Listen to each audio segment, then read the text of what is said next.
Hello everybody.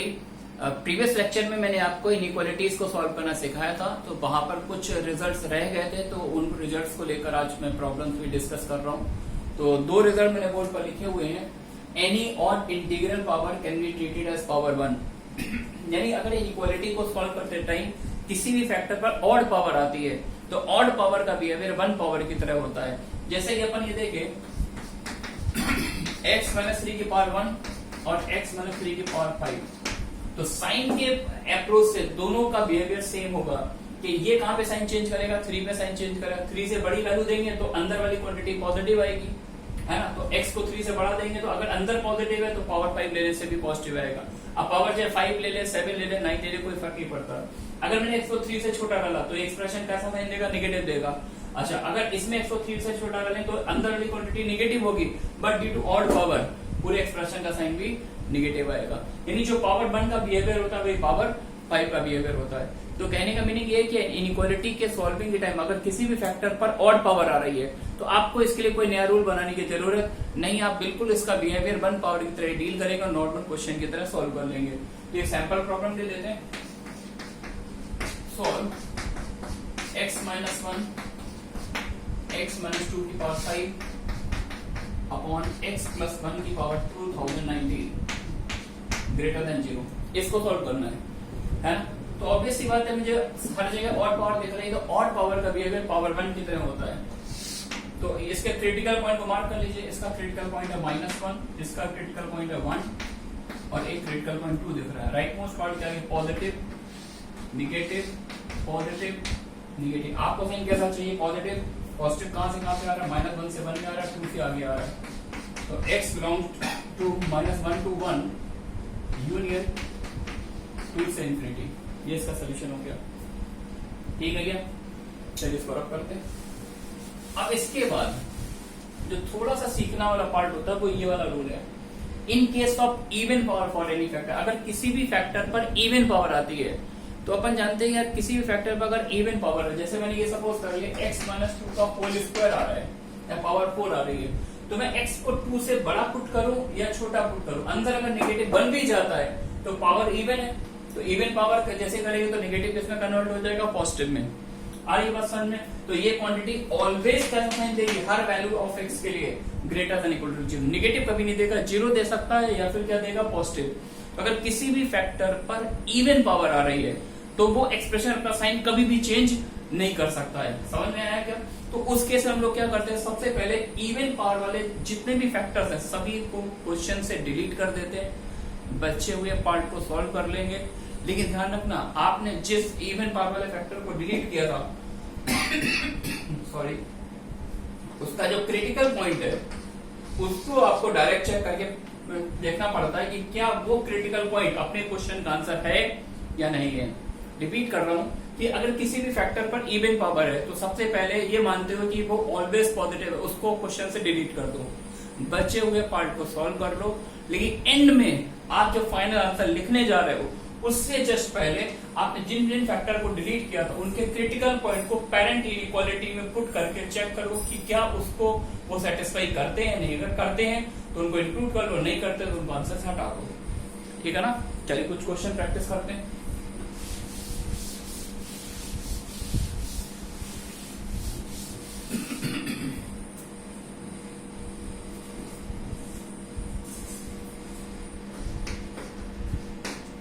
Solve x minus 1 x minus 3 whole square x minus 7 less than 0 x minus 1 x minus 9 का whole square x minus 7 less than 0 less or equals to 0।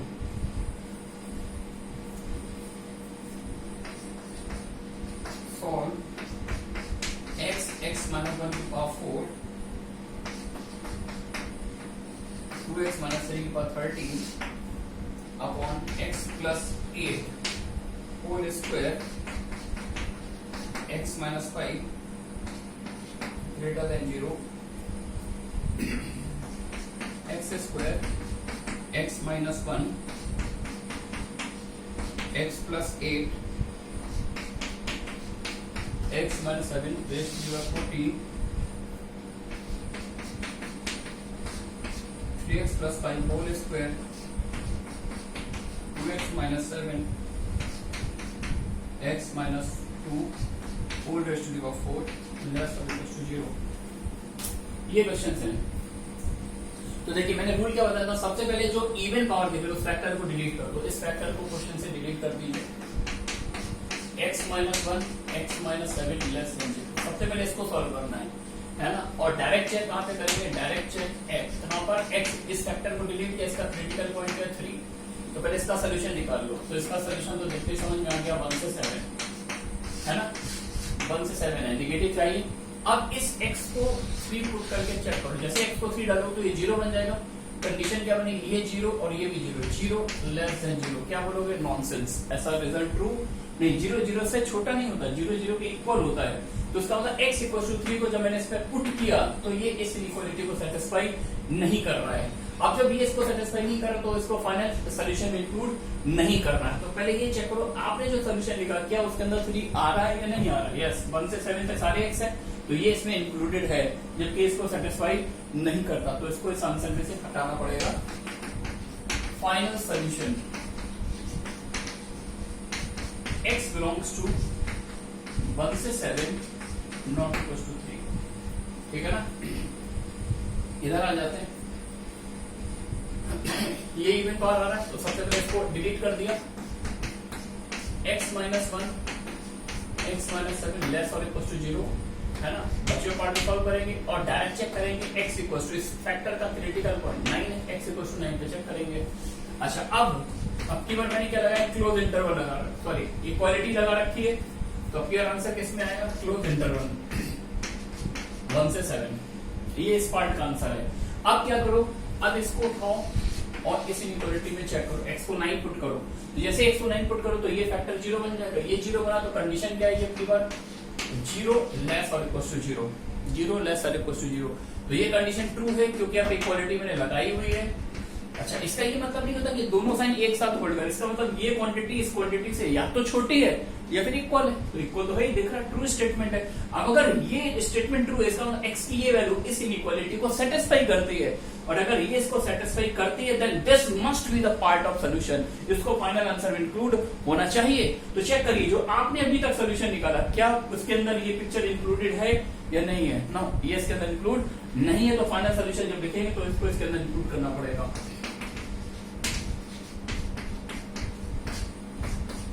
x belongs to closed interval 1 से 7 union single element है. Curly bracket लगा दें single term से. ये इसका final answer आ गया. ठीक है ना.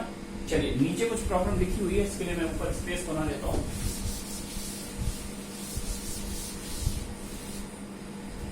देखिए अब ये क्वेश्चन है तो इवन पावर पहले जहां जाते थे हटा दो. इसको रिमूव कर दो. इसको रिमूव कर दो. बच्चों पार्ट को सॉल्व करो. x अच्छा पावर 13 लिखी है तो पावर 13 हटा के वही लिख दो.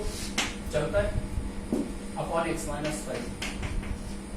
तो हम लोग इसको सॉल्व करेंगे और डायरेक्ट चेक बच्चों काम कहां पे करना है? एट x इक्वल्स टू 1 पे करना और -8 पर करना है. 1 पर और -8 इन दो पॉइंट पे करना है. तो पहले इसको सॉल्व कर लेते हैं. इसके क्रिटिकल पॉइंट 3 आ रहे हैं. एक है 0 3/2 5 right most part positive negative positive negative. आपके को साइन कैसा चाहिए? पॉजिटिव. कहां पे आ रहा है? 0 से 3/2 पे आ रहा है. यूनियन 5 से इंफिनिटी आ रहा है. ठीक है ना. अब इनको चेक करना है. x को 1 पुट करो. इसमें x को जब 1 पुट करो तो वो न्यूमरेटर 0 बन जाएगा. 0 ग्रेटर देन 0. x को 1 पुट किया आपको कंडीशन मिल रही 0 ग्रेटर देन 0. क्या बोलेंगे? नॉनसेंस. 0 0 से बड़ा नहीं होता. इक्वल होता है. यहाँ पे इक्वालिटी नहीं है तो इसका मतलब ये इसको सेटिस्फाई नहीं करता. अगर नहीं कर रहा है तो इसका मतलब इसको फाइनल आंसर इंक्लूड नहीं करना. चेक कीजिए क्या ये अभी तक आंसर जो निकाला उसके अंदर आ रहा है? यस आ रहा है. 0 से 3/2 आ रहा है तो 1 हटाना पड़ेगा. ठीक है ना. अच्छा अब x को जब मैं -8 पुट करूंगा x को -8 पुट करूंगा तो -8 पुट करने में देखो ये डिनोमिनेटर 0 बन रहा है. डिनोमिनेटर जीरो बन रहा है, तो डेरिवेटिव जीरो बन रहा है, तो इसका मतलब है कि ये कभी भी इसको सेटिस्फाई नहीं करे। कुछ लोग का डाउट होता है कि सर x को मैं -8 पुट करूंगा तो ये तो जीरो बन जाएगा, समथिंग अपॉन जीरो इन्फिनिटी बन जाएगा, इन्फिनिटी जीरो से बड़ा होता है। नॉनसेंस स्टेटमेंट है, बिकॉज क्योंकि वो x कभी भी क्वेश्चन का आंसर नहीं होगा जहां पर पिक्चर ही डिफाइन नहीं है। तो x को -8 पुट करते हुए ये इसको डिफाइन नहीं कर पाएगा, तो इसका मतलब ये तो अलाउड नहीं है। और एट x -8 पिक्चर डिफाइन नहीं है, तो ये भी अलाउड नहीं है। तो दोनों को हटाना पड़ेगा, 1 को भी हटाना, -8 को भी हटाना है। ये -8 तो पिक्चर में आ ही नहीं रहा है ना, तो फाइनल आंसर जब देखें तो 1 को हटाएंगे, तो यही फाइनल आंसर हो गया हमारा, है ना। और इसी में कॉमा लगा के x नॉट इक्वल टू 1 लिख दिया, या फिर आप ऐसे भी लिख सकते हैं, इसको दो पार्ट लिख दीजिए, x बिलोंग्स टू 0 से 1 यूनियन 1 से 3/2 यूनियन 5 से इन्फिनिटी, ऐसे लिख दीजिए, ये भी चल जाएगा। चलिए इस क्वेश्चन की तरफ आते हैं। इसमें 3 फैक्टर पे इवन पावर है, ये तीनों को हटा दिया, बचा हुआ part x -1 x + 8 x -1 x + 8 2x 2x -7, 4 factor पर इवन पावर आ रही है। x इक्वल्स टू इसका क्रिटिकल पॉइंट 0 7 0 7, इसका -5/3 कोमा 2 है। पहले इसको सॉल्व कर लेते हैं, तो इसका क्रिटिकल पॉइंट आएगा -8 1 7/2, positive negative positive negative,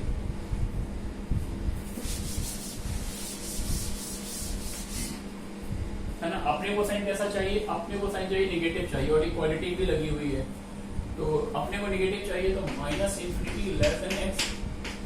-8 union negative वाला 1 से 7/2 में,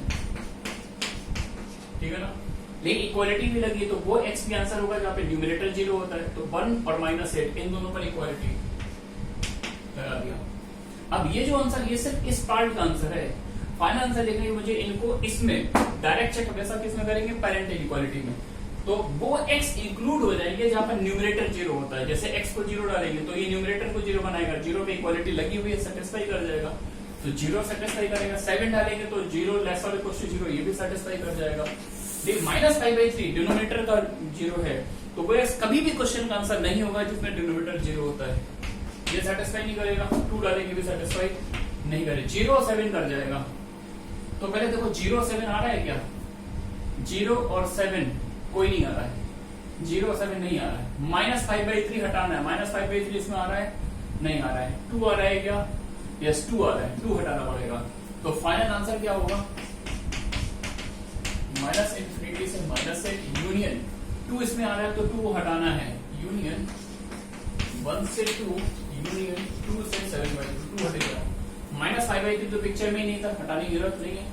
2 पॉइंट और इंक्लूड करने हैं, यूनियन एक कर लिए, केवल 2 पॉइंट एक कर लिए, ब्रैकेट लगा के इनको इंक्लूड कर लिए, 0,7, तो इसका फाइनल आंसर आ गया। ठीक है क्या,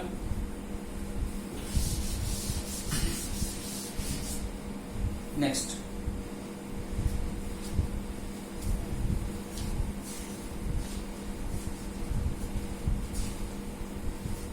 अब कुछ ऐसे क्वेश्चन दिख जाते हैं जिसमें डबल इनइक्वालिटी भी दिखती है, सॉल्व।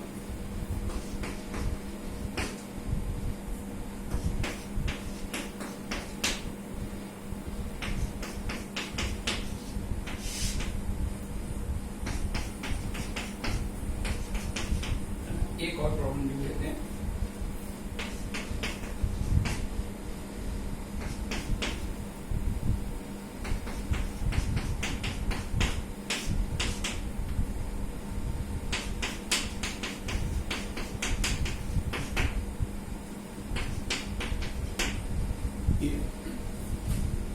चलिए। तो अब डबल इनइक्वालिटी अगर सॉल्व करनी है तो हम लोग क्या करते हैं, पहले ये वाला पार्ट सॉल्व करते हैं, फिर ये वाला पार्ट सॉल्व करते हैं, और फिर दोनों का क्या ले लेते हैं, इंटरसेक्शन, कॉमन वैल्यू। मतलब ऐसा चाहिए जिसके लिए इस एक्सप्रेशन की वैल्यू 1 से बड़ी हो, एट द सेम टाइम 2 या 2 से छोटी हो, ठीक है ना। अच्छा, एक काम और कर सकते हैं, जैसे लास्ट क्लास में हमने आपको बताया था, इनइक्वालिटी में क्रॉस मल्टीप्लिकेशन वैलिड नहीं होता। है ना। लेकिन एक लाइन ये भी लिखाई थी कि अगर ऐसा कोई फैक्टर आपको दिखता है जो ऑलवेज पॉजिटिव है, जिसका साइन कभी भी चेंज नहीं हो रहा है, ऐसा कोई एक्सप्रेशन, तब आप क्रॉस मल्टीप्लाई कर सकते हो। तो मुझे दिख रहा है एक्स स्क्वायर प्लस 1, हर एक्स के लिए कैसा साइन देगा, पॉजिटिव नंबर देगा। आप चाहे नेगेटिव लो चाहे पॉजिटिव लो, ये एक्सप्रेशन ऑलवेज पॉजिटिव है, और पॉजिटिव नंबर का क्रॉस मल्टीप्लिकेशन वैलिड होता है, तो इसका मैंने क्रॉस मल्टीप्लाई कर दिया। तो X square plus 1 less than 3x square minus 7x plus 8 less और equals to 2x square plus 2, है ना। अब इसको इसके साथ ले लीजिए, क्या आ जाएगा, 2x square minus 7x plus 7 greater than 0, ठीक है। 2x square minus 7x plus 7, या फैक्टर देखिए बोला है इसके डी निकालेंगे, बी स्क्वायर माइनस 4 इसका डी निगेटिव है, चेक कर लीजिए। डी आ जाएगा बी स्क्वायर, निकाल के लेते हैं, बी स्क्वायर मतलब 49 माइनस 4 टू 8 समझा 56। तो डी निगेटिव आने का मतलब ये, डी निगेटिव आने का मतलब हो गया कि ये एक्सप्रेशन ऑलवेज पॉजिटिव होगा। तो ए पॉजिटिव, इस एक एक्सप्रेशन के बन गया ना, ए पॉजिटिव डी निगेटिव, तो इसका मतलब है कि ये एक्सप्रेशन एक्स की हर वैल्यू के लिए पॉजिटिव होगा, है ना। तो इसका सोल्यूशन क्या हो गया, ऑल रियल एक्स, इसका सोल्यूशन तो ऑल रियल एक्स आ गया। अब इस पार्ट को देख लेते हैं, इसके बाद शिफ्ट कर दीजिए, x square minus 7x plus 6, और इसके फैक्टर याद ही रहते हैं, x minus 1 x minus 6 less और इक्वल टू 0, तो इसका सोल्यूशन क्या आ गया, 1 से 6, ठीक है बच्चों। तो इस पार्ट का सोल्यूशन क्या आ गया, all real sorry all real x, तो ये तो आइडेंटिटी बन गई, और इसका सोल्यूशन आ गया 1 से 6। दोनों का क्या लेना, इंटरसेक्शन, इंटरसेक्शन है तो यही कॉमन वैल्यू आ जाएगी, 1 से 6, सही है क्या। चलिए बड़ा पार्ट सॉल्व कर लेते हैं। तो जब ऐसे क्वेश्चन में जिसमें दो सिमिलर क्वाड्रेटिक एक्सप्रेशन दिख रहे हो, तो ऐसे के किसी भी एक क्वाड्रेटिक एक्सप्रेशन को आप कुछ बोल सकते हैं। मैंने इस क्वाड्रेटिक एक्सप्रेशन को टी कॉल कर दिया, इसको क्या बोल दिया, टी। तो क्वेश्चन क्या बन जाएगा, ये तो टी बन गया, और एक्स स्क्वायर प्लस 3x की वैल्यू है टी माइनस 1, यहाँ पुट कर दें, सही है बच्चों। तो यहां से इसको क्वाड्रेटिक फॉर्म में लिख दिया, T square minus 6t minus 5, x square minus 6t minus 5, या t प्लस 1 को, इसको मैंने t बोला है, ये t माइनस 1, t माइनस 1 मतलब t माइनस 6, ठीक है, ये बन गया, ठीक है। अब अगर हम इसको फैक्टराइज करें तो फैक्टर हो सकते हैं क्या, 5 कैसे फैक्टर, जिसको सब्ट्रैक्ट करने पर 6 आता हो, कुछ साइन एरर हो रही है, may be is greater than equal to 3x minus 3 है, 5 नहीं है पर 3 है ना। तो यहाँ पे अगर 3 होगा तो क्या बन जाएगा, इसको मैंने t बोला है तो t माइनस 4, सॉरी। अब इसके फैक्टर हो रहे हैं, तो इसके फैक्टर हो जाएंगे t माइनस 5 और t प्लस 1, चेक कर लीजिए बच्चों, है ना, ये फैक्टर होना है, t square plus t minus 5t minus 5, perfect. t की वैल्यू सब्स्टिट्यूट कर दिए, t क्या था, x square plus 3x plus 1, तो बन जाएगा x square plus 3x minus 4, यहाँ भी पुट कर दीजिए, x square plus 3x, x square plus 3x plus 1 था माइनस 2, ठीक है ना। तो ये फैक्टर क्या आ जाएंगे इसके, x प्लस 4 x माइनस 1, ठीक है ना। और इसके फैक्टर क्या आएंगे, x square plus 3x minus 2, t plus 1, t plus 1, t था x square plus 3x plus 1, और x t प्लस 1, सॉरी ये प्लस 2 होगा, हाँ। इसके फैक्टर हो जाएंगे x plus 1 x plus 2, calculation देखते रहिए, कोई मिस्टेक नहीं होनी चाहिए। अब तो यार ये सा हो गया, क्रिटिकल वन मार्क कर लीजिए, माइनस 4 दिख रहा है यहाँ तक, या minus 4 minus 2 minus 1 1, right mode positive negative positive negative positive, ठीक है ना। पॉजिटिव लेना है आपको, तो पॉजिटिव कहाँ पे आ रहा है, इधर लिख दे रहा हूँ सोल्यूशन, माइनस इंफिनिटी से माइनस 4 यूनियन माइनस 2 से माइनस 1 यूनियन 1 से इंफिनिटी। ठीक है ना, तो ये यहाँ पर द एंड हो गया है। इनइक्वालिटी का थ्योरी वाला पार्ट हमने कवर कर लिया है। अब नेक्स्ट लेक्चर हम आपको सिखाएंगे application of mod, mod breaking कैसे की जाती है, मॉड की नंबर लाइन डेफिनेशन क्या है, मॉड के क्वेश्चन को डिस्टेंस फंक्शन वाली अप्रोच से कैसे सॉल्व करते हैं, है ना। तो मॉड पर बहुत सारी प्रॉब्लम हम लेने वाले नेक्स्ट लेक्चर में, तो कनेक्टेड रहिएगा। Thanks for watching.